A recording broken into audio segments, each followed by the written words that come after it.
పాత్రిక మిత్రులకి మీడియా సోదరులందరికీ నమస్కారం.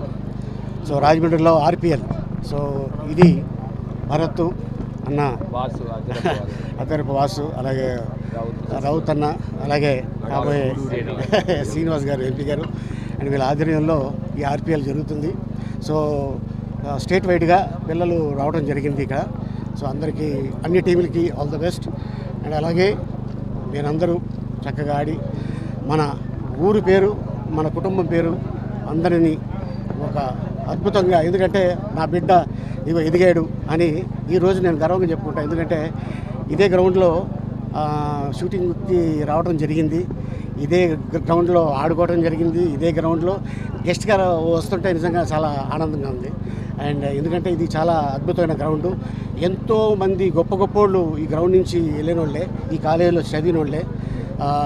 ఎంతోమంది డైరెక్టర్స్ అవ్వచ్చు, హీరోయిన్లు అవ్వచ్చు, హీరోలు అవ్వచ్చు, క్యారెక్టర్ ఆర్టిస్టులు అవ్వచ్చు, రైటర్స్ అవ్వచ్చు, నిర్మాతలు అవ్వచ్చు, ఎంతోమంది ఇక్కడి నుంచి వెళ్ళిన ఉన్నారు. సో వాళ్ళు సక్సెస్ ఎలా సాధించారో అలాగే ఈ టీములు కూడా ఎవరైతే ఉన్నారో కెప్టెన్లందరికీ ఆల్ ద బెస్ట్.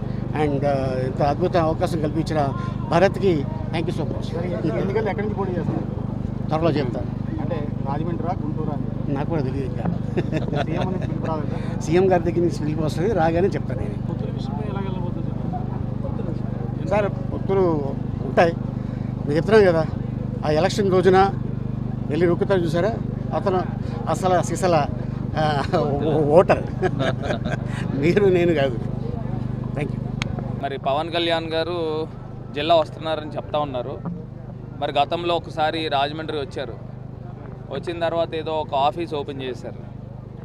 మళ్ళీ ఇవాళ వచ్చి దానికి బూజులు దులిపి మళ్ళీ ఇవాళ అక్కడ మీటింగ్ జరుగుతుంది. అక్కడ తర్వాత మళ్ళీ ఎప్పుడు చేసింది నాకు సందర్భాలు తెలీదు. కాకపోతే నేను ఒకటే నా సైడ్ నుంచి, అంటే నేను ఆయన గురించి అంత మాట్లాడేంత వ్యక్తిని కాకపోయినప్పటికీ కూడా నేనైతే ఒకటైతే నేను చెప్తాను.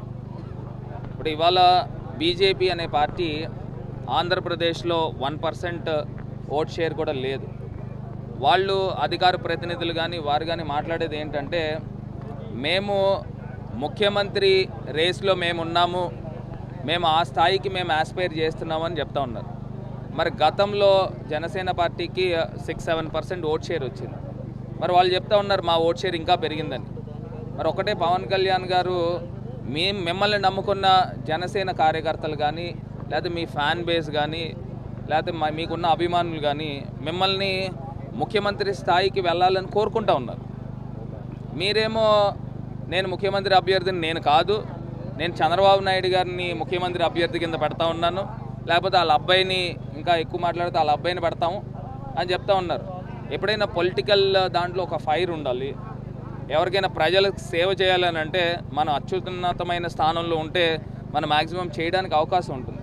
అంతేగాని పక్కన వాళ్ళకి మనం పల్లకీలు మోయడానికి మన కార్యకర్తలు, మన జనసేన నాయకులు, మీ నాయకుల్ని మీరు ఉపయోగించుకోవడం అనేది అది ఎంతవరకు అనేది మీరే ఆలోచించుకోవాల్సిందిగా కోరుతాం.